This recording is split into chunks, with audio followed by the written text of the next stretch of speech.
Halo teman-teman semuanya, berjumpa kembali bersama saya Cory dari Republik Investor. Semoga teman-teman semua yang nonton video ini dalam keadaan sehat dan jangan lupa tetap patuhi protokol kesehatan 3M agar pandemi ini cepat berakhir gitu ya. Karena harus ada kerjasama antara pemerintah dengan masyarakat juga itu.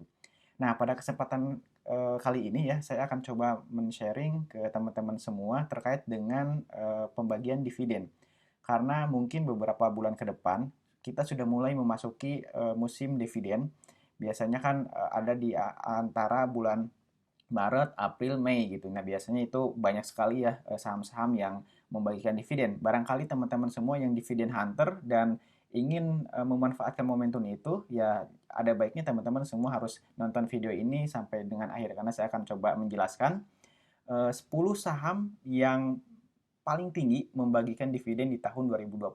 Nah, barangkali menjadi satu ini ya, apa namanya, satu masukan buat teman-teman semua agar nanti di tahun 2021 kira-kira mengincar saham apa gitu. Karena kalau secara historikal ya biasanya memang membagikan dividennya juga nggak jauh-jauh dari tahun sebelumnya gitu. Jadi ini akan sangat bermanfaat buat teman-teman semuanya. Nanti silakan ditonton sampai akhir dan jangan lupa di komen agar kita sama-sama untuk diskusi. Oke, sebelum kita coba lanjut ya ke apa namanya pembahasan sahamnya apa aja. Nah, saya akan coba menjelaskan buat teman-teman semua khususnya untuk saham investor saham pemula ya yang mungkin baru belajar-belajar gimana sih apa namanya cara mendapatkan dividen gitu. Nah, sebelumnya saya jelasin dulu, dividen ini adalah laba perusahaan yang dibagikan kepada para pemegang saham gitu. Jadi selain capital gain atau selisih kenaikan harga saham ya, kita juga bisa dapat keuntungan dari dividen berupa laba perusahaan dalam satu tahun buku yang dibagikan kepada para pemegang saham gitu. Nah, biasanya memang saham-saham yang blue chip ini rajin membagikan dividen.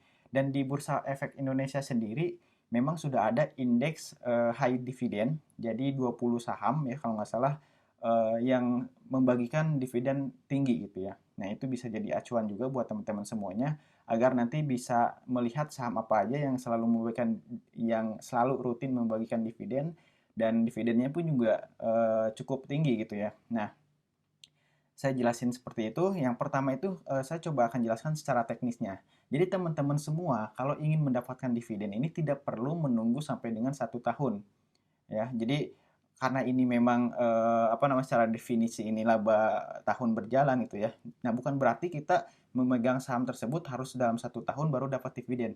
Enggak. Tapi teman-teman semuanya bisa mendapatkan dividen asal memiliki saham yang emiten tersebut sampai dengan batasan yang ditentukan.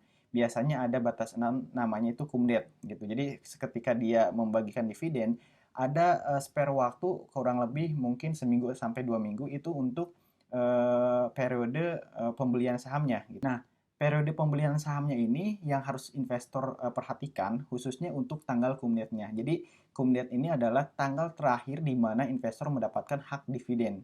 Besoknya ex date itu sudah tidak berlaku lagi, jadi investor itu bisa menjualnya gitu ya. Nah, gimana sih tipsnya untuk membeli saham dividen gitu? Jadi kita tidak disarankan ya kalau menurut saya pribadi tidak disarankan membeli dividen atau membeli saham pada saat mendekati tanggal kumdet. Karena biasanya di ex date ini penurunannya cukup tajam. Jadi takutnya kita tidak seimbang gitu ya. Artinya nggak worth it gitu antara kita membeli saham ketika di harga tinggi, kemudian nanti juga dapat dividennya nggak terlalu besar gitu. Nah, jadi tipsnya buat teman-teman semua, perhatikan ketika RUPS. Jadi kalau misalkan ada satu saham yang RUPS kemudian mengumumkan akan membagikan dividen, disitulah kita coba mulai masuk dan akumulasi sahamnya gitu. Jadi nanti ketika pas mendekati hari kumdet, nah, ada kenaikan harga sahamnya, apalagi kalau misalkan pembagiannya besar ya, dividennya besar, itu akan mendorong investor untuk membeli saham tersebut sehingga sahamnya juga akan terkerek naik. Nah, kalau misalkan sudah ada kenaikan, ya itu terserah dari investor. Apakah akan menjual dalam apa namanya dan mengandalkan capital gain saja atau dan apa namanya mengincar dividen juga. Nah, itu terserah teman-teman semuanya. Itu pilihan ya. Jadi yang jelas kalau tips dari saya, cobalah beli saham ketika pas pengumuman gitu. Jadi spare waktunya agak cukup jauh gitu. Dan lihat juga pembagian dividennya ini apakah besar atau biasa saja gitu. Nah, selanjutnya kita juga harus memperhatikan poin-poin yang ada di pembagian dividen ini, yaitu misalkan dividen per share ya, atau DPS yang biasa kita sebut. Nah, rumusnya ini adalah total dividen dibagi dengan jumlah saham beredar. Nah, ini fungsinya untuk apa? Untuk melihat berapa besar sih nilai dividen tersebut untuk satu lembar sahamnya gitu, yang kita miliki gitu ya. Kemudian berikutnya yang tidak kalah penting ini adalah dividen yield. Nah, dividen yield ini rumusnya adalah DPS yang tadi sudah kita cari ya dibagi dengan harga saham. Nah, dividen yield ini untuk melihat berapa persen dividen yang dibagikan dibanding terhadap harga saham saat ini. Jadi semakin besar ya semakin baik ya. Jadi yang kita terima bisa lebih apa namanya bisa worth it gitu ya. Apakah memang menarik atau tidak gitu. Kita bisa lihat di dividen yieldnya ini. Jadi persentase antara dividen dengan harga saham saat ini gitu. Semakin besar ya semakin baik gitu ya. Nah, oke, itu penjelasan awal terkait dengan pembagian dividen, hal-hal yang teman-teman harus perhatikan. Jadi tadi ya, tanggal cum date-nya juga kita harus coba cek lagi, kemudian dividen per share juga kita bisa lihat, dan dividen yield-nya juga kita bisa hitung gitu.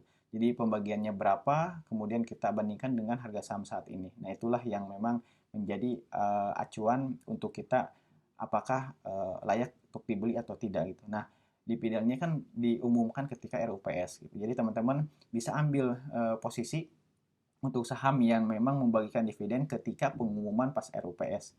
Nah, itu coba untuk akumulasi. Jadi jangan terlalu dekat ataupun bahkan membeli ketika cum date. Takutnya besok ex date-nya itu dibanting dan harganya juga anjlok cukup dalam gitu. Nah, kemudian saya menjelaskan ini terkait dengan 10 saham yang paling tinggi membagikan dividen di tahun 2020. Nah, di sini saya mengambil referensi dari websitenya margaret.id. Nah, ini kita apa namanya cukup membantu gitu ya. Jadi saya nggak perlu cari-cari lagi. Di sini sudah ada juga penjelasannya. Nah, yang pertama adalah saham ITMG. Nah, ini apa namanya dividen yield-nya ini mengambil harga saham pada tanggal 7 Agustus 2020 semuanya ya, menurut dari website margaret.id ini ya. Jadi tentu nanti akan berbeda kalau misalkan kita memakai harga di tanggal yang berbeda juga gitu. Nah, ini untuk yang tanggal 7 Agustus 2020. Nah, yang pertama ada saham ITMG dengan dividen yield-nya 16,24%. Kemudian ada saham PTBA, dividen yield-nya 15,99%. Lalu ada saham BJBR ya, yang ketiga dengan dividen yield-nya 10,33%. Lalu yang keempat ada saham Adro, dividen yield-nya 9,95%. Kemudian yang kelima ada saham BJTM dengan dividen yield-nya sebesar 8,73%. Lalu keenam ada HMSP ya dengan dividen yield-nya 7,19%. Lalu ada saham Bank Danamon di posisi ketujuh dengan dividen yield-nya 6,75%. Kemudian yang kedelapan ada saham Bank BMRI, ya, Bank Mandiri dengan dividen yield-nya 6,9%, 6,09%, sorry ya. Yang ke-9 ada saham Bank BRI dengan dividen yield 5,40%, dan yang terakhir ada saham Telkom dengan dividen yield-nya 5,17%.